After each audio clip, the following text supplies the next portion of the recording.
പ്രവാചകനെ സ്നേഹിക്കൽ മുസ്ലിം മതവിശ്വാസികളുടെ നിർബന്ധ കടമയാണ്.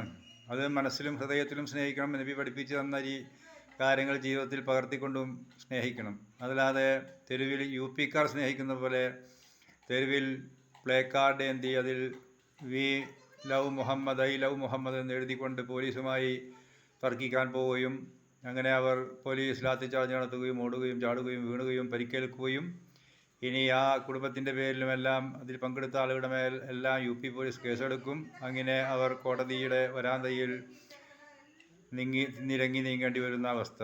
ഇത്രമാത്രം ഇതിങ്ങനെ സ്നേഹിക്കണമെന്ന്, ഇങ്ങനെ നബിദിനം നടത്തണമെന്ന് ഏതെങ്കിലും ഗ്രന്ഥത്തിലോ ഏതെങ്കിലും പണ്ഡിതന്മാരോ പറഞ്ഞതായി ഒരു രേഖയുമില്ല. വെറുതെ ചുമ്മാ കുഴപ്പങ്ങൾ ഉണ്ടാക്കാൻ വേണ്ടി ഇറങ്ങിത്തിരിക്കുന്ന ഒരു വിഭാഗം ആളുകൾ എന്നല്ലാതെ എന്ത് പറയാൻ. ഇവരെ നിലക്ക് നിർത്താൻ യുപിയിൽ മതമറിയുന്ന നേതാക്കളില്ലെന്നോ, ഇനി അഥവാ ഈ നേതാക്കളുടെ ആവശ്യപ്രകാരമാണോ ഇങ്ങനെയൊക്കെ ചെയ്യുന്നത് ആർക്കറിയാം.